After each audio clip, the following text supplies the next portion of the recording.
കുളിമുറിയിൽ കുളിക്കുന്നവർക്കും അമീബയ്ക്ക് മസ്തിഷ്ക ജ്വരം. വിശദ പഠനം വേണം. ഏറ്റവും കൂടുതൽ കേസ് കേരളത്തിൽ. അമീബയ്ക്ക് മസ്തിഷ്ക ജ്വരത്തെക്കുറിച്ച് വിശദമായ പഠനം നടത്തണമെന്ന് ആരോഗ്യ വിദഗ്ധരുടെ നിർദ്ദേശം. ഇതുവരെ മലിനജലത്തിൽ കുളിക്കുന്നവർക്കാണ് രോഗം ബാധിക്കുന്നത്.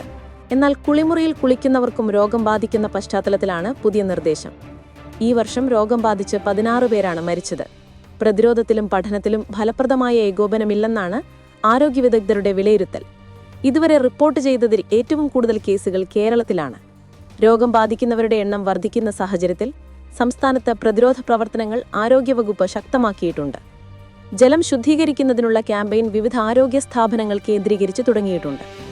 ആരോഗ്യ സ്ഥാപനങ്ങൾ, തദ്ദേശ സ്വയംഭരണ സ്ഥാപനങ്ങൾ, ആശാപ്രവർത്തകർ, കുടുംബശ്രീ പ്രവർത്തകർ, സന്നദ്ധ പ്രവർത്തകർ എന്നിവരുടെ സഹകരണത്തോടെയാണ് ക്യാമ്പയിൻ. കെട്ടിക്കിടക്കുന്ന വെള്ളത്തിൽ മുങ്ങിക്കുളിക്കുന്നവരിലും നീന്തുന്നവരിലും വളരെ അപൂർവമായി ഉണ്ടാകുന്ന രോഗബാധയാണ് അമീബിക് മസ്തിഷ്ക ജ്വരം അഥവാ അമീബിക് എൻസെഫലൈറ്റിസ്. മൂക്കിനെയും മസ്തിഷ്കത്തെയും വേർതിരിക്കുന്ന നേർത്ത പാളിയിലുള്ള സുഷിരങ്ങൾ വഴിയോ കർണപുടത്തിലുണ്ടാകുന്ന സുഷിരം വഴിയോ അമീബ തലച്ചോറിലേക്ക് കടക്കും. 97% മരണനിരക്കുള്ള രോഗമാണിത്. വെള്ളത്തിലിറങ്ങുമ്പോൾ അടിത്തട്ടിലെ ചെളിയിലുള്ള അമീബ വെള്ളത്തിൽ കലങ്ങുകയും മൂക്കിലൂടെ ശരീരത്തിൽ പ്രവേശിക്കുകയും ചെയ്യുന്നു. രോഗാണുബാധയുണ്ടായാൽ 1 മുതൽ 9 ദിവസങ്ങൾക്കുള്ളിൽ ലക്ഷണങ്ങൾ പ്രകടമാകും. രോഗലക്ഷണങ്ങൾ: തീവ്രമായ തലവേദന, പനി, ഓക്കാനവും ഛർദിയും, കഴുത്തു തിരിക്കാൻ ബുദ്ധിമുട്ട്, വെളിച്ചത്തിലേക്ക് നോക്കാനുള്ള ബുദ്ധിമുട്ട്, ഭക്ഷണം കഴിക്കാനുള്ള വിമുഖത, നിഷ്ക്രിയരായി കാണപ്പെടുക, സാധാരണമല്ലാത്ത പ്രതികരണങ്ങൾ. രോഗം ഗുരുതരമായാൽ അപസ്മാരം, ബോധക്ഷയം, ഓർമ്മക്കുറവ്. പ്രതിരോധം: കെട്ടിക്കിടക്കുന്ന വെള്ളത്തിൽ കുളിക്കുന്നതും നീന്തുന്നതും ഒഴിവാക്കുക. വാട്ടർ തീം പാർക്കുകളിലെയും സ്വിമ്മിംഗ് പൂളിലെയും വെള്ളം ക്ലോറിനേറ്റ് ചെയ്യണം. ജലസ്രോതസ്സുകളിൽ കുളിക്കുമ്പോൾ മൂക്കിലേക്ക് വെള്ളം കയറാതിരിക്കാൻ ശ്രദ്ധിക്കണം. മലിനജലത്തിൽ മുങ്ങിക്കുളിക്കുന്നതും മുഖവും വായും ശുദ്ധമല്ലാത്ത വെള്ളത്തിൽ കഴുകുന്നതും ഒഴിവാക്കണം. കിണറ്റിലെ വെള്ളം ക്ലോറിനേറ്റ് ചെയ്തതിനു ശേഷം മാത്രം ഉപയോഗിക്കുക. വെള്ളം സംഭരിക്കുന്ന ടാങ്കുകൾ കൃത്യമായ ഇടവേളകളിൽ വൃത്തിയാക്കണം. സംസ്ഥാനത്ത് വീണ്ടും അമീബിക് മസ്തിഷ്ക ജ്വരം സ്ഥിരീകരിച്ചു. തിരുവനന്തപുരത്ത് 17കാരനാണ് രോഗം സ്ഥിരീകരിച്ചത്. പിന്നാലെ ആക്കുളം ടൂറിസ്റ്റ് വില്ലേജിലെ സ്വിമ്മിംഗ് പൂൾ ആരോഗ്യവകുപ്പ് പൂട്ടി. വെള്ളത്തിന്റെ സാമ്പിളുകൾ ആരോഗ്യവകുപ്പ് ശേഖരിച്ചിട്ടുണ്ട്. ഇന്നലെയാണ് 17കാരന് മസ്തിഷ്ക ജ്വരം സ്ഥിരീകരിച്ചത്. കഴിഞ്ഞ ദിവസം ഇയാൾ സുഹൃത്തുക്കളൊപ്പം സ്വിമ്മിംഗ് പൂളിലെത്തി കുളിച്ചിരുന്നു. ഇതിന്റെ അടിസ്ഥാനത്തിലാണ് പൂളിലെ വെള്ളം പരിശോധിക്കാനുള്ള ആരോഗ്യവകുപ്പിന്റെ നീക്കം. അതേസമയം അമീബിക് മസ്തിഷ്ക ജ്വരം ബാധിച്ചവരുടെ കണക്കുകളിൽ വ്യക്തത വരുത്തി ആരോഗ്യവകുപ്പ് രംഗത്തെത്തി. ഈ വർഷം 66 പേർക്ക് രോഗബാധ ഉണ്ടായെന്നും 17 പേർ മരിച്ചെന്നുമുള്ള പുതിയ കണക്ക് പ്രസിദ്ധീകരിച്ചു. 2025 കേരള ഏകകിടപ്പാടം സംരക്ഷണ ബിൽ കരടിന് അംഗീകാരം നൽകി. തങ്ങളുടെ നിയന്ത്രണത്തിലല്ലാത്ത കാരണത്താൽ മനഃപൂർവ്വമായി വീഴ്ച വരുത്താത്ത തിരിച്ചടവ് മുടങ്ങിയെന്ന് നിർദ്ദിഷ്ട സമിതികൾ കണ്ടെത്തിയ കേസുകളിൽ തങ്ങളുടെ ഏകപാർപ്പിടം നഷ്ടപ്പെടുമെന്ന അവസ്ഥ വരുമ്പോൾ പാർപ്പിട അവകാശം സംരക്ഷിക്കുന്ന ബില്ലാണിത്. പ്രതിവർഷം 3 ലക്ഷത്തിൽ താഴെ വരുമാനമുള്ളവർക്കും ആകെ വായ്പാ തുക 2 ലക്ഷം രൂപയും പിഴയും പിഴപ്പലിശയും അടക്കം 10 ലക്ഷം രൂപയും കവിയാത്ത കേസുകൾക്കാണ് കർശന ഉപാധികളോടെ നിയമപരിരക്ഷ ലഭിക്കുക. 2025 വന്യജീവി സംരക്ഷണ ഭേദഗതി ബിൽ കരട് മന്ത്രിസഭായോഗം അംഗീകരിച്ചു. കേന്ദ്ര വന്യജീവി സംരക്ഷണ നിയമം ഭേദഗതി ചെയ്യുന്നതിനുള്ള ബില്ലാണിത്. ഇന്ത്യയിൽ ആദ്യമായാണ് ഒരു സംസ്ഥാനം കേന്ദ്ര നിയമത്തിൽ ഇത്തരമൊരു ഭേദഗതി കൊണ്ടുവരുന്നത്. 1961 കേരള വന നിയമം ഭേദഗതി ചെയ്യുന്നതിനുള്ള 2025 കേരള വന ഭേദഗതി ബിൽ കരടിന് മന്ത്രിസഭായോഗം അംഗീകാരം നൽകി. സ്വകാര്യ ഭൂമിയിലെ ചന്ദനമരങ്ങൾ വനം വകുപ്പ് മുഖേന മുറിച്ച് വിൽപ്പന നടത്തി അതിന്റെ വില കർഷകന് ലഭ്യമാക്കുന്നതിനുള്ള വ്യവസ്ഥയാണ് ബില്ലിലുള്ളത്. കേരള കയർ തൊഴിലാളി ക്ഷേമനിധി ഭേദഗതി അംഗീകരിച്ചു. 2025 കേരള വ്യവസായ ഏകജാലക ക്ലിയറൻസ് ബോർഡുകളും വ്യവസായ നഗരവിദേശ വികസനവും ഭേദഗതി കരട് ബിൽ അംഗീകരിച്ചു. കേരള മുനിസിപ്പാലിറ്റി ആക്ട് ഭേദഗതി കരട് ബിൽ അംഗീകരിച്ചു. കേരള പഞ്ചായത്ത് രാജ് ആക്ട് ഭേദഗതി കരട് ബിൽ അംഗീകരിച്ചു. 2025 കേരള സ്വകാര്യ കൈവശമുള്ള അധിക ഭൂമി ക്രമവൽക്കരണ ബിൽ കരട് അംഗീകരിച്ചു. ക്രമവൽക്കരണം അനുവദിക്കുന്ന ഭൂമിക്ക് നിർണയിച്ച പ്രകാരം പരിധി ഏർപ്പെടുത്തും. കാർഷിക വൃത്തിയുമായി ബന്ധപ്പെട്ട് നടത്തിയിരുന്ന കാളപ്പൂട്ട്, കന്നുപൂട്ട്, മരമടി, ഉഴവു മത്സരങ്ങൾ തുടർന്ന് നടത്തുന്നതിന് ആവശ്യമായ നിയമനിർമ്മാണം നടത്തുന്നതിനുള്ള കരട് ബില്ലിന് അംഗീകാരം നൽകി. 1960 കേന്ദ്ര നിയമത്തിൽ ഭേദഗതി വരുത്തുന്നതിനുള്ള കരട് ബിൽ. തിരഞ്ഞെടുപ്പ് മുന്നിൽ കണ്ട് സപ്ലൈകോയിൽ വില കുറയ്ക്കാൻ ആലോചന. പുറം വിപണിയിൽ കാര്യമായ വിലവർധനയുണ്ടാകാത്ത ഏതാനും ഉൽപ്പന്നങ്ങളുടെ വില കുറച്ചേക്കും. ഓണക്കാലത്ത് റെക്കോർഡ് വരുമാനം നേടിയ സപ്ലൈകോ ആ നേട്ടം തുടരാനുള്ള തന്ത്രങ്ങളാണ് തിരഞ്ഞെടുപ്പ് മുന്നിൽ കണ്ട് ആലോചിക്കുന്നത്. ഓണക്കാലത്ത് കുറഞ്ഞ വിലയ്ക്ക് വെളിച്ചെണ്ണ, അരി, മുളക് എന്നിവ നൽകിയതിനാൽ ജനം കടകളിലേക്ക് ഒഴുകി വന്നിരുന്നു. അന്ന് ഏജൻസികൾ വഴി ശേഖരിച്ച വെളിച്ചെണ്ണയുടെ വിലയിൽ ഒരു തവണ കൂടി വില കുറവ് പറ്റുമോ എന്ന് നോക്കും. 339 രൂപയാണ് നിലവിലെ വില. കൊപ്രവില 290 രൂപയിലും താഴ്ന്നിരുന്ന സമയത്ത് ബാച്ചായതിനാൽ ഇനിയും വില കുറയ്ക്കാൻ പറ്റിയേക്കും. പക്ഷേ ഓണത്തിന് ശേഷം പുറം വിപണിയിൽ വെളിച്ചെണ്ണയുടെ വില തിരിച്ചു കയറുന്നത് വെല്ലുവിളിയാണ്. FCI ഉദാരനയം പ്രഖ്യാപിച്ച സാഹചര്യത്തിൽ അരി കാര്യമായി ശേഖരിച്ച് 25 രൂപ നിരക്കിൽ കൊടുക്കാൻ കഴിയുമോ എന്ന് നോക്കും. ഓണത്തിന് കിലോയ്ക്ക് 25 രൂപ നിരക്കിൽ 20 കിലോ അരിയാണ് ഓരോ കാർഡിനും നൽകിയത്. നിലവിൽ സപ്ലൈകോ വില 33 രൂപയാണ്. GST രജിസ്ട്രേഷനുള്ള വ്യക്തികൾക്കും സ്ഥാപനങ്ങൾക്കും 28 രൂപ നിരക്കിൽ ഒക്ടോബർ വരെ അരി നൽകുമെന്നാണ് FCI നയം. രാസലഹരി കേസിൽ അറസ്റ്റിലായ റിൻസി മുംതാസിന് ഹൈക്കോടതി ജാമ്യം അനുവദിച്ചത് പിടികൂടിയ ലഹരി കൊമേഴ്ഷ്യൽ അളവിലല്ലായിരുന്നു എന്നത് പരിഗണിച്ചാണ്. ജൂലൈ 9-ന് റിൻസി മുംതാസിനെയും സുഹൃത്തായ യാസർ അറാഫത്തിനെയും കൊച്ചിയിലുള്ള ഫ്ളാറ്റിൽ 22.55 ഗ്രാം MDMA അടക്കം പിടികൂടിയെന്ന ആരോപണത്തിൽ അറസ്റ്റ് ചെയ്യപ്പെട്ടു. എന്നാൽ ഫോറൻസിക് ലാബ് റിപ്പോർട്ടിൽ പിടിച്ചെടുത്ത വസ്തു MDMA അല്ല എന്ന് കണ്ടെത്തി. പിടിച്ചെടുത്തത് മെറ്റഫെറ്റമിൻ എന്നായിരുന്നു പരിശോധനാ ഫലം. പിടിച്ചെടുത്ത ലഹരി കൊമേഴ്ഷ്യൽ അളവിലല്ലായിരുന്നു. ഇക്കാര്യം പരിഗണിച്ചാണ് കോടതി റിൻസിക്ക് ജാമ്യം അനുവദിച്ചത്. അതായത് ലഹരിയുമായാണ് റിൻസി അറസ്റ്റിലായതെന്ന് സാരം. റിൻസിയുടെ അറസ്റ്റിന് ശേഷം പല വിവരങ്ങളും പോലീസിന് കിട്ടിയിരുന്നു. എന്നാൽ ഇതിലേക്കൊന്നും അന്വേഷണം നീണ്ടില്ല. ഇതിന് പിന്നിൽ വലിയ ഇടപെടലുണ്ട് എന്നാണ് വിലയിരുത്തൽ. സിനിമാ മേഖലയിലുള്ളവർക്ക് രാസലഹരി വിൽപ്പന നടത്തിയെന്നതാണ് ഇവർക്കെതിരെ ഉണ്ടായ ആരോപണം.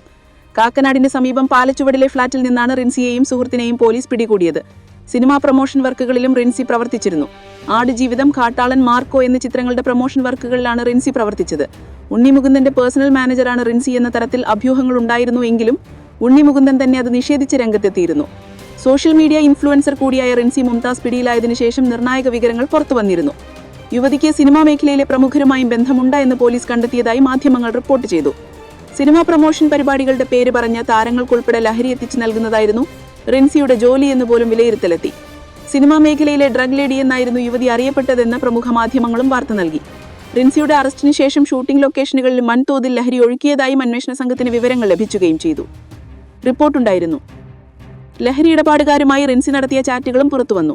ലഹരി കൈമാറിയ സിനിമാ താരങ്ങളുടെ പേരുകൾ റിൻസി പോലീസിന് നൽകിയിട്ടുണ്ട് എന്നും പ്രചരണമെത്തി. ക്രിപ്റ്റോ കറൻസി വഴിയുള്ള ഇടപാടുകളും നടത്തിയെന്നും വിലയിരുത്തി. പക്ഷേ ഇതിലേക്കൊന്നും അന്വേഷണം നീണ്ടില്ല. ഇതിന് പിന്നിൽ വലിയ ഇടപെടലുണ്ട് എന്നാണ് വിലയിരുത്തൽ. യൂട്യൂബിലെയും ഇൻസ്റ്റാഗ്രാമിലെയും താരമാണ് കോഴിക്കോട് ഫറൂഖ് സ്വദേശിനിയായ റിൻസി മുംതാസ്. മലയാള സിനിമയിലെ യുവതാരങ്ങൾക്കിടയിൽ സുപരിചിത. അടുത്ത കാലത്തിറങ്ങിയ പല ചിത്രങ്ങളുടെയും പ്രൊമോഷനും മറ്റു പ്രചാരണ പരിപാടികളും ഏറ്റെടുത്ത് നടത്തിയിരുന്നത് റിൻസിയായിരുന്നു. സെറ്റുകളിലും പ്രൊമോഷൻ പരിപാടികളിലും റിൻസി സജീവമായിരുന്നു. യുവതിയുടെ സഹായിയായി പ്രവർത്തിച്ചിരുന്ന യാസർ അറാഫത്ത് എന്ന യുവ എന്നാണ് പോലീസ് പറഞ്ഞത്. ലഹരി എത്തിച്ചു നൽകിയതും വേണ്ടവർക്ക് കൈമാറുന്നതുമെല്ലാം യാസറായിരുന്നു. സിനിമാ PR കമ്പനിയായ ഒബ്സ്ക്യൂർ എന്റർടൈൻമെന്റിന്റെ ഭാഗമായിരുന്നു യുവതി. ലഹരി കേസിൽ പിടിയിലായതോടെ റിൻസി ഒബ്സ്ക്യൂർ തള്ളി പറഞ്ഞിരുന്നു. ഖത്തറിലെ ഇസ്രായേൽ ആക്രമണത്തിന് ശേഷം ഫലസ്തീൻ വിഷയത്തിൽ ഇന്ത്യ നിലപാട് മാറ്റുന്നു. ഫലസ്തീൻ പ്രശ്നത്തിൽ ദ്വിരാഷ്ട്ര പരിഹാരം നിർദ്ദേശിക്കുന്ന പ്രമേയത്തിന് അനുകൂലമായി വോട്ട് രേഖപ്പെടുത്തി ഇന്ത്യ നൽകുന്നത് ആ സൂചനയാണ്. UN പൊതുസഭയിൽ ഫ്രാൻസ് കൊണ്ടുവന്ന പ്രമേയത്തിനെയാണ് ഇന്ത്യ അനുകൂലിച്ചത്. ഗാസയിലെ യുദ്ധം അവസാനിപ്പിക്കുക, നിലവിലെ ഇസ്രായേൽ ഫലസ്തീൻ സംഘർഷത്തിന് സമാധാനപരവും ശാശ്വതവുമായ പരിഹാരം ഉണ്ടാകണമെന്നും സ്വതന്ത്ര ഫലസ്തീൻ രാഷ്ട്രം രൂപീകരിക്കുന്നതിനെ പിന്തുണയ്ക്കുന്ന പ്രമേയം ആഹ്വാനം ചെയ്യുന്നു. ഇതിനെയാണ് ഇന്ത്യ അംഗീകരിക്കുന്നത്. UN-ലെ അമേരിക്കൻ ചേരിക്ക് വൻ തിരിച്ചടിയാണ് ഈ പ്രമേയ അംഗീകരിക്കൽ. ദ്വിരാഷ്ട്ര പരിഹാരം നടപ്പിലാക്കുക വഴി ഫലസ്തീൻ പ്രശ്നം പരിഹരിക്കാമെന്ന് ന്യൂയോർക്ക് പ്രഖ്യാപനത്തെ അംഗീകരിക്കുന്ന പ്രമേയമാണ് ഫ്രാൻസ് പൊതുസഭയിൽ അവതരിപ്പിച്ചത്. പ്രമേയത്തെ ഇന്ത്യയുൾപ്പെടെ 142 രാജ്യങ്ങൾ അനുകൂലിച്ചു. എന്നാൽ ഇസ്രായേൽ, അമേരിക്ക, അർജന്റീന, ഹംഗറി തുടങ്ങിയ 10 രാജ്യങ്ങൾ പ്രമേയത്തെ എതിർത്തു. അതായത് അമേരിക്കൻ പക്ഷത്തുനിന്നും ഇന്ത്യ മാറുന്നു. പ്രമേയത്തെ അനുകൂലിച്ച് ഇന്ത്യ വോട്ട് ചെയ്തത് ഗാസയിലെ മുൻ നിലപാടിൽ നിന്നുള്ള വ്യക്തമായ മാറ്റമായി. അടുത്തകാലത്തായി UN പൊതുസഭയിൽ ഗാസ വിഷയം വോട്ടിന് വരുമ്പോൾ വിട്ടുനിൽക്കുന്ന സമീപനമാണ് ഇന്ത്യ സ്വീകരിച്ചിരുന്നത്. അമേരിക്കയെയും ഇസ്രായേലിനെയും പിണക്കാതിരിക്കാനായിരുന്നു ഇത്. 3 വർഷത്തിനിടെ 4 വട്ടം ഇത്തരത്തിൽ ഗാസ വിഷയത്തിൽ ഇന്ത്യ വോട്ടെടുപ്പിൽ നിന്നും വിട്ടുനിന്നിരുന്നു. ഫ്രാൻസ് മുന്നോട്ടുവെച്ച പ്രമേയത്തെ ഗൾഫിലെ അറബ് രാജ്യങ്ങൾ ഒറ്റക്കെട്ടായി പിന്തുണച്ച് മേഖലയിലെ എല്ലാ ജനവിഭാഗങ്ങൾക്കും മികച്ച ഭാവിയുണ്ടാകാൻ ഉതകുന്ന നടപടികൾ സ്വീകരിക്കാനും സ്വതന്ത്ര ഫലസ്തീൻ രാഷ്ട്രം രൂപീകരിക്കുന്നതിനെ പിന്തുണയ്ക്കുന്ന പ്രമേയം പുതിയ ചർച്ചകൾക്ക് വഴിയൊരുക്കും. ഇതിനു മുൻപ് സംഘർഷത്തിൽ വെടിനിർത്തൽ ആവശ്യപ്പെടുന്ന പ്രമേയങ്ങളെ പിന്തുണയ്ക്കുന്നതിൽ നിന്ന് മോദി സർക്കാർ പിന്മാറിയിരുന്നു. Argentina, Hungary, Micronesia, Nauru, Palau, Papua New Guinea, Paraguay, Tonga എന്നിവയാണ് പുതിയ പ്രമേയത്തെ എതിർത്ത മറ്റു രാജ്യങ്ങൾ. ഫ്രാൻസും സൗദി അറേബ്യയും ചേർന്നാണ് 7 പേജുള്ള പ്രമേയം അവതരിപ്പിച്ചത്. ഗാസയിലെ യുദ്ധം അവസാനിപ്പിക്കുന്നതിന് ദ്വിരാഷ്ട്ര പരിഹാരം ഫലപ്രദമായി നടപ്പാക്കണമെന്ന് പ്രമേയം ആവശ്യപ്പെട്ടു. എല്ലാ ബന്ധികളെയും മോചിപ്പിക്കണമെന്നും ഗാസയിലെ ഭരണം അവസാനിപ്പിച്ച് ആയുധങ്ങൾ ഫലസ്തീൻ അതോറിറ്റിക്ക് കൈമാറണമെന്നും ഹമാസിനോടും ദ്വിരാഷ്ട്ര പരിഹാരത്തോട് പ്രതിബദ്ധത കാണിക്കാൻ ഇസ്രായേലിനോടും ആവശ്യപ്പെട്ടു. ഫലസ്തീൻകാർക്കെതിരായ അക്രമവും പ്രകോപനവും ഉടൻ അവസാനിപ്പിക്കാനും അധിനിവേശം അവസാനിപ്പിക്കാനും ആഹ്വാനം ചെയ്തു. ഇസ്രായേൽ പ്രധാനമന്ത്രി ബെന്യമിൻ നെതന്യാഹു ഒരിക്കലും ഫലസ്തീൻ രാഷ്ട്രമുണ്ടാകില്ലെന്ന് പറഞ്ഞ് 24 മണിക്കൂറിനുള്ളിലാണ് UN പൊതുസഭ പ്രമേയം പാസാക്കിയത്. അഫ്ഗാനിസ്ഥാനിൽ യുദ്ധത്തിന് പോകുന്നതിനേക്കാൾ US-ൽ താമസിക്കുന്നതാണ് അപകടകരം എന്ന് രണ്ടിടത്തെയും മരണനിരക്കുകൾ താരതമ്യം ചെയ്ത നോം ചോംസ്കി മുമ്പ് നടത്തിയ ഒരു കമന്റ് ഏറെ വിവാദമായിരുന്നു. ഇപ്പോൾ US-ൽ വെടിവെപ്പുകൾ തുടർക്കഥയാവുമ്പോൾ ട്വിറ്ററിൽ ഈ കമന്റും ട്രെൻഡിംഗ് ആണ്. അമേരിക്കൻ വലതുപക്ഷ യാഥാർത്ഥിക രാഷ്ട്രീയത്തിന്റെ ഭാവി മുഖമെന്ന് വിശേഷിപ്പിക്കപ്പെട്ട ഭാവി അമേരിക്കൻ പ്രസിഡന്റ് എന്നുപോലും വിലയിരുത്തപ്പെട്ട വ്യക്തിയായിരുന്നു യൂട്ടാ വാലി സർവകലാശാലയിൽ വെച്ച് ഏതാണ്ട് 3000 പേരുടെ കൺമുന്നിൽ വെച്ച് വെടിയേറ്റു കൊല്ലപ്പെട്ട Charlie Kirk. American president Donald ട്രംപിന്റെ ഏറ്റവും വിശ്വസ്തനായ അനുയായി എന്ന നിലയിലും യുവജന സംഘടനയായ ടേണിംഗ് പോയിന്റ് USA-യുടെ സ്ഥാപകരെന്ന നിലയിലും അമേരിക്കൻ മാധ്യമങ്ങളിലും സാമൂഹിക മാധ്യമങ്ങളിലും അദ്ദേഹം നിറഞ്ഞു നിന്നിരുന്നു. മരിച്ചു വീഴുന്നതിന് തൊട്ടുമുമ്പ് US-ലെ ട്രാൻസ്ജെൻഡർ കൂട്ടവെടിവെപ്പുകളെക്കുറിച്ചുള്ള ഒരു ചോദ്യത്തിന് കിർക്ക് മറുപടി നൽകിയിരുന്നു. കഴിഞ്ഞ 10 വർഷത്തിനിടെ എത്ര ട്രാൻസ്ജെൻഡർ അമേരിക്കക്കാർ കൂട്ടവെടിവെപ്പുകാരായിരുന്നു എന്ന് താങ്കൾക്ക് അറിയാമോ എന്ന ചോദ്യത്തിന് അതൊരുപാട് കൂടുതലാണ് എന്നായിരുന്നു കിർക്ക് മറുപടി പറഞ്ഞത്. തൊട്ടുപിന്നാലെയാണ് വെടിയൊച്ച കേട്ടതെന്ന് യൂട്ടാ മുൻ കോൺഗ്രസ് അംഗം ജെയ്സൺ ഷാഫേറ്റ്സ് പറയുന്നു. ഒരു തവണ മാത്രമാണ് വെടിയുതിർത്തത്. ഈ പരിപാടിയിൽ 6 ഉദ്യോഗസ്ഥർ മാത്രമേ ഉണ്ടായിരുന്നുള്ളൂ എന്നും അദ്ദേഹം കൂട്ടിച്ചേർത്തു. ഏകദേശം 47,000 വിദ്യാർത്ഥികളുള്ള യൂട്ടയിലെ യൂട്ടാ വാലി യൂണിവേഴ്സിറ്റി ആക്രമണത്തെ തുടർന്ന് അടച്ചു. കിർക്കിനെ പ്രഭാഷണത്തിന് ക്ഷണിച്ചതിനെതിരെ ക്യാമ്പസിൽ ഒരുപാട് വിമർശനങ്ങൾ ഉയർന്നിരുന്നു. അദ്ദേഹത്തെ വിലക്കണമെന്നാവശ്യപ്പെട്ട് 1000-ഓളം പേർ ഒപ്പിട്ട ഒരു നിവേദനം സർവകലാശാലയ്ക്ക് ലഭിച്ചിരുന്നു. എന്നാൽ സർവകലാശാല അധികൃതർ പരിപാടിയുമായി മുന്നോട്ടു പോകുകയായിരുന്നു.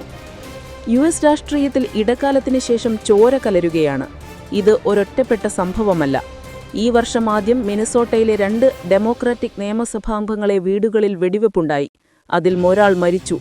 കഴിഞ്ഞ വർഷം ഡൊണാൾഡ് ട്രംപ് 2 തവണ വധശ്രമത്തിനിരയായിരുന്നു.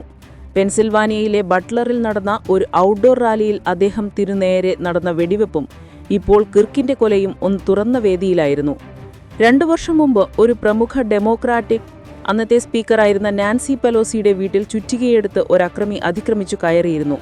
2017-ൽ വടക്കേ വെർജീനിയയിലെ ഒരു ബേസ്ബോൾ മൈതാനത്തിൽ പരിശീലനം നടത്തിയിരുന്ന റിപ്പബ്ലിക്കൻ കോൺഗ്രസ് അംഗങ്ങൾക്കു നേരെയും വെടിവെപ്പുണ്ടായി. ഇതെല്ലാം കൂട്ടിവായിച്ചാണ് അമേരിക്കൻ രാഷ്ട്രീയം വീണ്ടും രക്തച്ചൊരിച്ചിലിലേക്ക് പോകുന്നു എന്ന് BBC അടക്കം വിലയിരുത്തുന്നത്. മതവാദികളും ട്രാൻസ്ജെൻഡറുകളും ഇടത് വലത് തീവ്രവാദികളും ഒരുപോലെ തോക്കെടുക്കുകയാണ്. അമേരിക്കക്കാരുടെ ഏറ്റവും വലിയ ഭീതിയാണ് സ്കൂൾ വെടിവെപ്പുകൾ.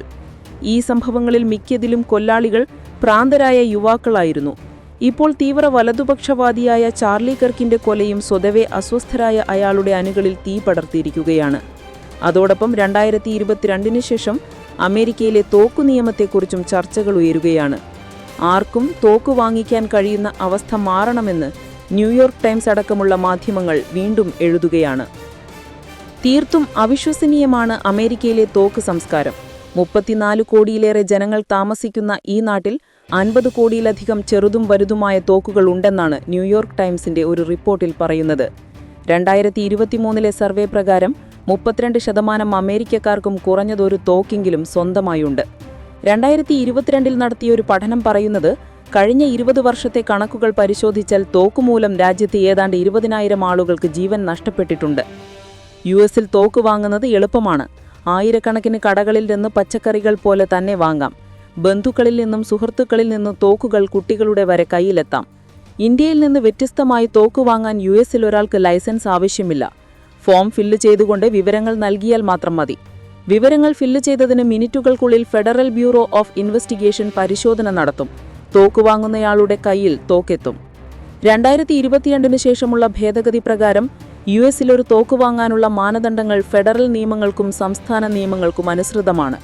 ഇപ്പോൾ ഹാൻഡ് ഗൺ, അതായത് പിസ്റ്റൾ അല്ലെങ്കിൽ റിവോൾവർ വാങ്ങാൻ കുറഞ്ഞത് 21 വയസ്സ് വേണം. റൈഫിൾ അല്ലെങ്കിൽ ഷോട്ട് ഗൺ വാങ്ങാൻ കുറഞ്ഞത് 18 വയസ്സ് വേണം. തോക്ക് വാങ്ങുന്നതിനു മുമ്പ് national instant criminal back checkup വഴി പശ്ചാത്തല പരിശോധന നിർബന്ധമാണ്. ക്രിമിനൽ കേസുകൾ, മാനസിക രോഗങ്ങൾ, ഡ്രഗ് ഉപയോഗം, ദോഷകരമായ പെരുമാറ്റം എന്നിവയുണ്ടെങ്കിൽ തോക്ക് വാങ്ങാൻ സാധിക്കില്ല.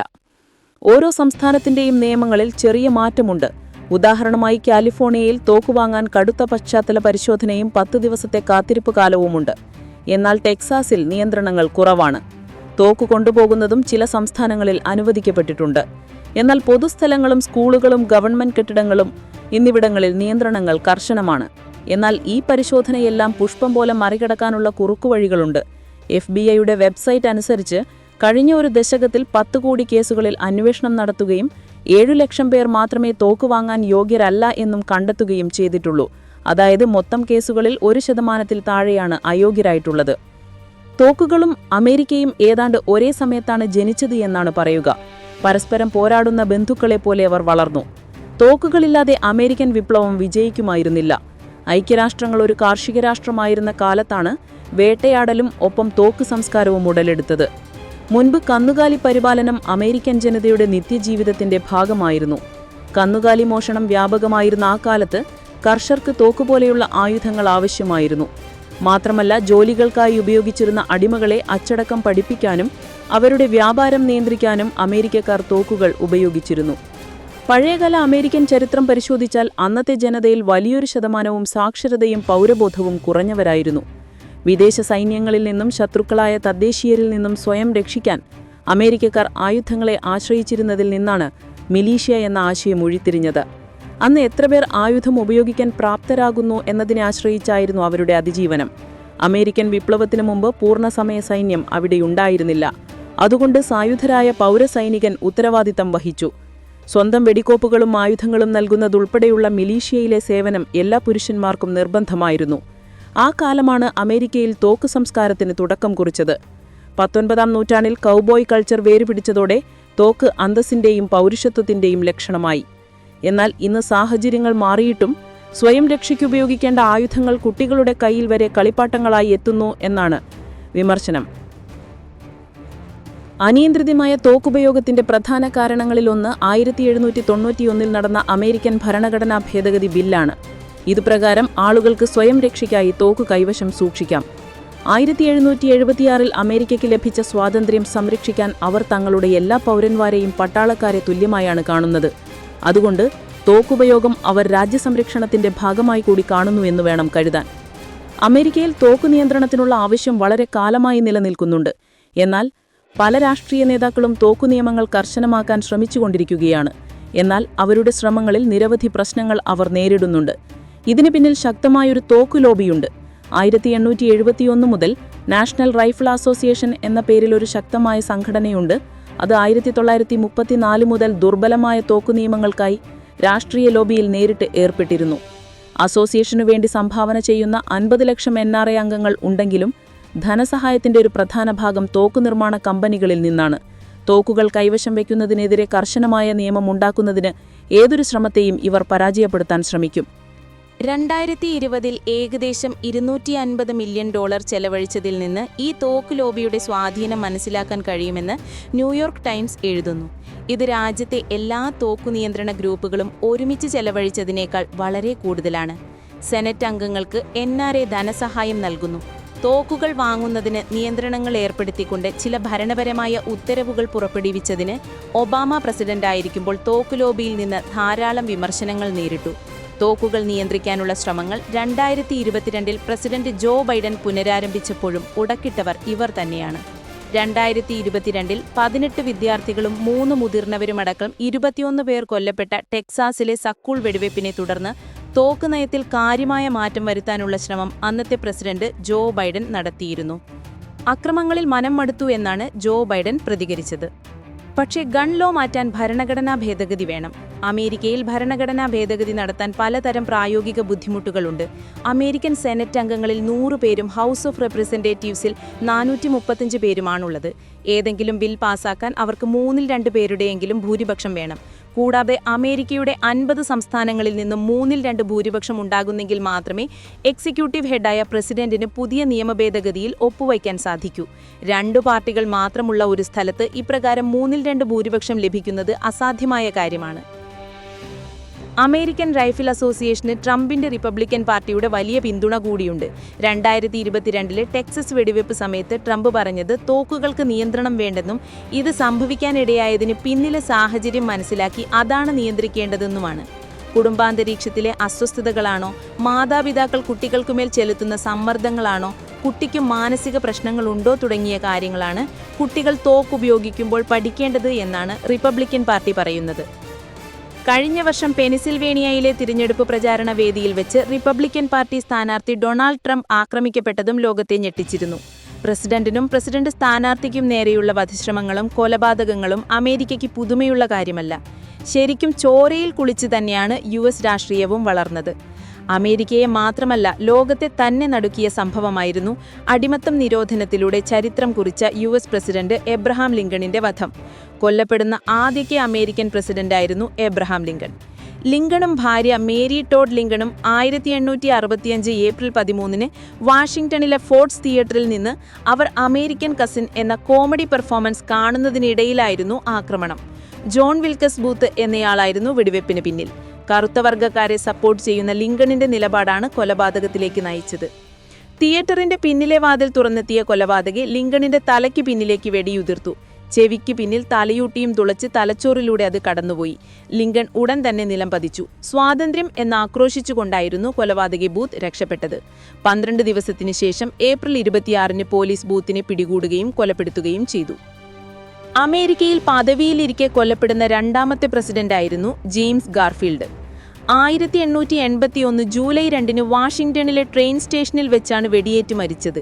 ന്യൂ ഇംഗ്ലണ്ടിലേക്ക് ട്രെയിൻ കയറാൻ നിൽക്കുമ്പോഴായിരുന്നു ചാൾസ് ഗിത്തിയു എന്നയാൾ വെടിയുതിർത്തത്. മാരകമായി പരിക്കേറ്റ അദ്ദേഹം ആഴ്ചകളോളം വൈറ്റ് ഹൗസിൽ ചികിത്സയിൽ കഴിഞ്ഞിരുന്നെങ്കിലും സെപ്റ്റംബറിൽ മരണത്തിന് കീഴടങ്ങി. കൊലയാളി ഗിത്തിയു ഒരു രാഷ്ട്രീയക്കാരനായിരുന്നു. 1880 റിപ്പബ്ലിക്കൻ പ്രസിഡൻഷ്യൽ നോമിനേഷനിൽ അദ്ദേഹം ഗാർഫീൽഡിന്റെ എതിർചേരിയിലായിരുന്നു.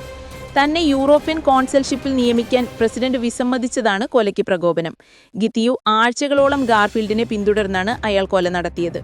പ്രസിഡന്റ് മരിച്ച ദിവസം ഗിത്തിയു പറഞ്ഞത് അത് കൊലപാതകമല്ല, ദൈവം ഒരു പ്രവൃത്തിയാണ് എന്നായിരുന്നു. തൂക്കിക്കൊല്ലാൻ വിധിച്ചപ്പോഴും ദൈവം അത് ചെയ്യിപ്പിച്ചതാണെന്നായിരുന്നു കൊലപാതകിയുടെ മറുപടി. സാമ്പത്തിക മാന്ദ്യത്തിന് കാരണക്കാരൻ എന്ന പേരിലും ഒരു അമേരിക്കൻ പ്രസിഡന്റ് കൊല്ലപ്പെട്ടിട്ടുണ്ട്. US-ന്റെ 25ാമത്തെ പ്രസിഡന്റ് വില്യം മെക്കിൻലിയുടെ കൊലപാതകം അങ്ങനെയാണ്. 1901 സെപ്റ്റംബർ 6 ന്യൂയോർക്കിലെ ബുഫാലോയിൽ സ്ഥിതി ചെയ്യുന്ന ടെമ്പിൾ ഓഫ് മ്യൂസിക്കിൽ പ്രസംഗിച്ചു മടങ്ങിയായിരുന്നു അദ്ദേഹം. ആളുകൾക്ക് കൈകൊടുത്തു നടന്നു പോകുന്നതിനിടയിലായിരുന്നു പോയിന്റ് ദ ബ്ലാങ്കിൽ നെഞ്ചിലേക്ക് ഒരാൾ 2 തവണ വെടിയുതിർത്തത്. ഒരാഴ്ചയ്ക്ക് ശേഷം സെപ്റ്റംബർ 14 അദ്ദേഹം മരണപ്പെട്ടു.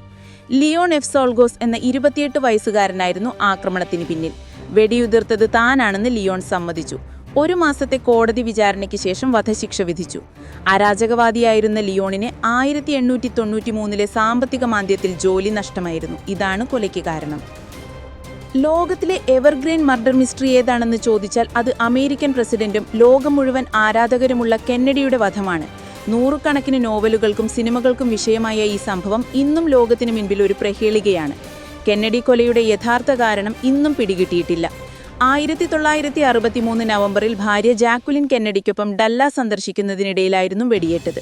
ഹൈപവർ റൈഫിൾ ഉപയോഗിച്ച് കെന്നഡിക്ക് നേരെ ആക്രമി വെടിയുതിർക്കുകയായിരുന്നു. ഗുരുതരമായി പരിക്കേറ്റ കെന്നഡിയെ പാർക്ക്ലാൻഡ് മെമ്മോറിയൽ ആശുപത്രിയിൽ എത്തിച്ചെങ്കിലും ജീവൻ രക്ഷിക്കാൻ സാധിച്ചില്ല. കൊലപാതകം നടന്നത് ലീ ഹാർവി ഓസ്വാൾഡ് എന്നയാളായിരുന്നു. അറസ്റ്റിന് 2 ദിവസത്തിനു ശേഷം കൗണ്ടി ജയിലിലേക്ക് കൊണ്ടുപോകുന്ന സമയത്ത് കെന്നഡിയുടെ ആരാധകനായ ഒരു നിശാ ക്ലബ് ഉടമ ജാക്ക് റൂബി പ്രതി ലീ ഹാർവിനെ വെടിവെച്ചു കൊല്ലുന്നു. ഇതോടെ കേസിലെ ഗൂഢാലോചന അജ്ഞാതമായി തുടരുന്നു. CIA, American mafia, Lyndon Johnson, Fidel Castro, KGB തുടങ്ങിയ പല ഉന്നതരും ഉന്നത സ്ഥാപനങ്ങളും സംശയനിഴലിലായെങ്കിലും ഇന്നുവരെ കൊലയുടെ യഥാർത്ഥ കാരണം പിടികിട്ടിയിട്ടില്ല. സാക്ഷാൽ റൊണാൾഡ് റേഗനും ജോർജ് ബുഷും തലനാരിഴയ്ക്കാണ് മരണത്തിൽ നിന്ന് രക്ഷപ്പെട്ടത്. ബ്രേക്കപ്പിന്റെ പേരിൽ തോക്കെടുത്ത് സ്കൂളിലെത്തി സകലരെയും വെടിവെച്ചിടുന്ന ഒരു 17-കാരനെ നിങ്ങൾക്ക് സങ്കല്പിക്കാൻ കഴിയുമോ? എന്നാൽ അമേരിക്കയിൽ അത് പുതുമയുള്ളതാണ്. ആ രാജ്യത്തെ ഏറ്റവും വലിയ തലവേദനയാണ് സ്കൂൾ വെടിവെപ്പുകൾ. 2025 ക്യാമ്പസ് ഷൂട്ടൌട്ടുകളുടെ എണ്ണത്തിലും വർധനവുണ്ടായിട്ടുണ്ട്. ഈ വർഷം 91 സ്കൂൾ വെടിവെപ്പ് സംഭവങ്ങൾ റിപ്പോർട്ട് ചെയ്തിട്ടുണ്ടെന്നാണ് അൺഒഫീഷ്യൽ കണക്ക്. അതിൽ 31 പേർ മരിക്കുകയും 89 പേർക്ക് പരിക്കേൽക്കുകയും ചെയ്തു. കൊളറാഡോയിലെ എവർഗ്രീൻ ഹൈസ്കൂളിൽ ഈയിടെ വെടിവെപ്പുണ്ടായി. ഒരു വിദ്യാർത്ഥി 2 കൂട്ടുകാരെ വെടിവെച്ച് പിന്നീട് സ്വയം വെടിവെച്ച് മരിച്ചു. 2 വിദ്യാർത്ഥികൾ ഗുരുതരമായി പരിക്കേറ്റു. ഇതിനുശേഷമാണ് യൂട്ടാ വാലി യൂണിവേഴ്സിറ്റിയിൽ ചാർലി കർക്ക് വെടിവെപ്പിൽ മരിച്ചത്. സ്കൂളുകളിൽ ആവർത്തിക്കുന്ന വെടിവെപ്പുകൾക്ക് കാരണം ഗൺ നിയമങ്ങൾ, മാനസികാരോഗ്യ പ്രശ്നങ്ങൾ, സാമൂഹിക സമ്മർദ്ദങ്ങൾ എന്നിവ പറയാം. ഈ പ്രശ്നം പരിഹരിക്കാൻ ശക്തമായ നിയമങ്ങൾ, മികച്ച മാനസികാരോഗ്യ സേവനങ്ങൾ, സാമൂഹിക പിന്തുണ എന്നിവ ആവശ്യമാണ്. 1999 കൊളറാഡോ ഹൈസ്കൂളിലുണ്ടായ സംഭവമാണ് സ്കൂൾ വെടിവെപ്പ് കേസുകളിൽ എടുത്തു പറയേണ്ടത്. അന്ന് 12 പേരാണ് കൊല്ലപ്പെട്ടത്. കൊലയ്ക്ക് ശേഷം പ്രതി സ്വയം വെടിവെച്ച് മരിക്കുകയും ചെയ്തു. 2005-ലും 2007-ലും സമാന സംഭവം റിപ്പോർട്ട് ചെയ്തിട്ടുണ്ട്. 2005-ൽ റെഡ് ലേക്ക് സ്കൂളിലും 2007-ൽ വെർജീനിയ ടെക് ക്യാമ്പസിലുമാണ് വെടിവെപ്പുണ്ടാകുന്നത്. റെഡ് ലേക്ക് സ്കൂളിൽ നടന്ന വെടിവെപ്പിൽ 10ഓളം പേർ കൊല്ലപ്പെട്ടിരുന്നു. സ്വന്തം മുത്തച്ഛനെ കൊന്ന ശേഷം അക്രമി സ്കൂളിന് നേരെ വെടിയുതിർക്കുകയും സ്വയം മരിക്കുകയും ചെയ്തു. 2007-ൽ 23 വയസ്സുകാരൻ 32 പേരെയാണ് കൊന്നത്. 23കാരനും സ്വയം വെടിവെച്ച് മരിച്ചു. 2012-ൽ സാൻഡി ഹുക്ക് എലമെന്ററി സ്കൂളിൽ നടന്ന വെടിവെപ്പിൽ 26 പേരാണ് കൊല്ലപ്പെട്ടത്. ഈ ആക്രമണത്തിനും പിന്നിൽ 19 വയസ്സുകാരനാണെന്നത് ശ്രദ്ധേയം. 2015-ൽ UMPQ കമ്മ്യൂണിറ്റി കോളേജിൽ ഒക്ടോബറിലുണ്ടായ വെടിവെപ്പിൽ 9 പേരാണ് കൊല്ലപ്പെട്ടത്. ശേഷം പ്രതി സ്വയം വെടിവെച്ച് മരിക്കുകയും ചെയ്തു. 2018 മെയ്യിൽ സാന്റാഫെ ഹൈസ്കൂളിൽ 10 പേർ വെടിവെപ്പിൽ കൊല്ലപ്പെട്ടിരുന്നു. കൂടുതലും കുട്ടികളാണ് കൊല്ലപ്പെടുന്നത്. 17 വയസ്സുകാരനായിരുന്നു ആ പ്രതി. 2018 ഫെബ്രുവരിയിലും സമാന സംഭവം റിപ്പോർട്ട് ചെയ്തിരുന്നു. പാർക്ക്ലാൻഡിലുള്ള മാർജോറി സ്റ്റോൺമാൻ ഡൗഗ്ലാ ഹൈസ്കൂളിലാണ് വെടിവെപ്പ് നടന്നത്. അന്ന് 14 കുട്ടികളും 3 ജീവനക്കാരുമടക്കം 17 പേരാണ് കൊല്ലപ്പെടുന്നത്. 20 വയസ്സുകാരനായിരുന്നു അന്ന് സ്കൂളിൽ വെടിവെപ്പ് നടത്തിയത്. വെടിവെപ്പ് കേസുകൾ പരിശോധിക്കുമ്പോൾ പ്രതികളിൽ കൂടുതലും 22 വയസ്സിന് താഴെയുള്ളവരാണെന്നത് കാണാം. 2022-ൽ ടെക്സാസിൽ മരിക്കുവാൻ തയ്യാറായിക്കൊള്ളൂ എന്ന് പറഞ്ഞാണ് റോബ് എലമെന്റ് സ്കൂളിലുണ്ടായ വെടിവെപ്പിൽ അക്രമി റാമോസ് എത്തിയത്. 19 വിദ്യാർത്ഥികളും 2 അധ്യാപകരുമടക്കം 21 പേരാണ് അന്ന് മരണപ്പെട്ടത്. മുത്തശ്ശിയെ വെടിവെച്ച് കൊന്ന ശേഷമാണ് കൈത്തോക്കും റൈഫിളുമായി അക്രമി സ്കൂളിൽ ആക്രമണത്തിനെത്തിയത്. മോശം അക്കാദമിക് പ്രകടനം, ഹാജർ കുറവ് എന്നിവ കാരണം റാമോസ് ഹൈസ്കൂളിൽ നിന്ന് പുറത്താക്കപ്പെട്ടിരുന്നു. ഈ ആക്രമണത്തോടെയാണ് തോക്ക് നിയമത്തിനെതിരെ വലിയ വിമർശനങ്ങൾ വന്നതെങ്കിലും പിന്നീടതെവിടെ എത്തിയില്ല. പ്രണയ തകർച്ച തൊട്ട് സാമ്പത്തിക പ്രശ്നങ്ങൾക്കും മാർക്ക് കിട്ടാത്തതിനും വരെ കുട്ടികൾ തോക്കെടുക്കുന്ന അവസ്ഥ അമേരിക്കയിലുണ്ട്. കുറച്ചുകാലം മുൻപ് ഒരു 2 വയസ്സുകാരൻ തോക്കബദ്ധത്തിൽ ഉപയോഗിച്ച് പിതാവ് മരിച്ചതും വലിയ വാർത്തയായിരുന്നു. ലോകത്തിലെ ഏറ്റവും സമ്പന്നമായ രാഷ്ട്രമായിരുന്നിട്ടുകൂടി അമേരിക്കയിൽ യുവാക്കൾക്കിടയിൽ വലിയ തോതിൽ അസ്വസ്ഥത നിലനിൽക്കുകയാണ്. വർണ്ണവിവേചനവും വംശവേരിയും രാജ്യത്ത് വർദ്ധിക്കുകയാണെന്ന് വിവിധ പഠനങ്ങൾ പറയുന്നു. അമേരിക്കയിലെ 82% വരുന്ന വെളുത്ത വർഗ്ഗക്കാരും 13% വരുന്ന ആഫ്രോ അമേരിക്കൻകാരും തമ്മിൽ വംശീയ പ്രശ്നങ്ങൾ ഇനിയും പൂർണ്ണമായി അവസാനിച്ചിട്ടില്ല. റിപ്പബ്ലിക്കൻ പാർട്ടിയെ അനുകൂലിക്കുന്നവരാണ് ഭൂരിഭാഗം വെളുത്ത വർഗ്ഗക്കാരും.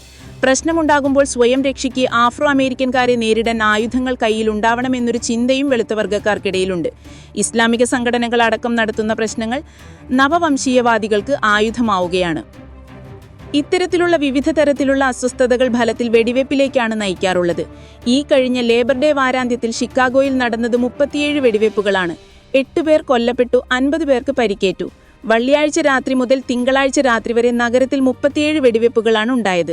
വാഷിംഗ്ടൺ DC-യിൽ കുറ്റകൃത്യങ്ങൾ, കുടിയേറ്റം, ഭവനരഹിതർ എന്നിവയെ ലക്ഷ്യമിട്ട് ട്രംപ് ഭരണകൂടം അടുത്തിടെ നാഷണൽ സേനയെ വിന്യസിച്ചിരുന്നു. മുൻപ് ലോസ് ആഞ്ചൽസിലേക്കും സേനയെ അയച്ചിരുന്നു. ട്രംപ് ഇല്ലിനോയിസ് ഗവർണർ ജെബി പ്രിറ്റ്സ്കറിന് ഒരു സാമൂഹിക മാധ്യമ പോസ്റ്റിൽ മുന്നറിയിപ്പ് നൽകി.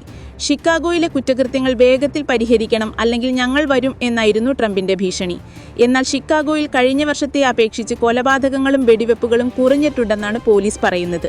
കഴിഞ്ഞ വർഷം ജനുവരി 1 മുതൽ സെപ്റ്റംബർ 1 വരെ 404 കൊലപാതകങ്ങളാണ് നടന്നതെങ്കിൽ ഈ വർഷം ഇതുവരെ 279 കൊലപാതകങ്ങളാണ് നടന്നത് എന്നാണ് കണക്ക്. കണക്കിലെ കളികൾ എന്തൊക്കെ തന്നെയായാലും അമേരിക്ക പോലെ ഒരു രാജ്യത്ത് വലിയ ഭീഷണി തന്നെയാണ് ഈ തോക്ക് സംസ്കാരം. അത് പരിഹരിക്കാൻ ട്രംപിന് കഴിയുമോ എന്നാണ് ലോകം ഉറ്റുനോക്കുന്നത്. കർക്കിന്റെ കൊല ആ രീതിയിലേക്കാണ് ചർച്ചകളെ മാറ്റുന്നത്. നമ്മുടെ രാജ്യത്ത് 130 കോടി ജനങ്ങളിൽ 34 ലക്ഷം പേർക്ക് മാത്രമേ തോക്ക് ലൈസൻസ് ഉള്ളൂ. പക്ഷേ ബീഹാർ, UP, ജാർഖണ്ഡ് തുടങ്ങിയ ഒറ്റപ്പെട്ട സ്ഥലങ്ങളിൽ ചിലർ അനധികൃതമായി തോക്കുകൾ കൈവശം വെക്കുന്നുണ്ടെന്ന് മാത്രം. പക്ഷെ ലോകത്തിലെ ഏറ്റവും വലിയ ആയുധ കരിഞ്ചന്തയുള്ള രാജ്യം കൂടിയാണ് അമേരിക്ക. ഈ ഗൺ കൾച്ചറിൽ നിന്ന് രക്ഷപ്പെടാനുള്ള ചർച്ചകൾ ഇവിടെ മുളയിൽ നുള്ളപ്പെടുകയാണ്.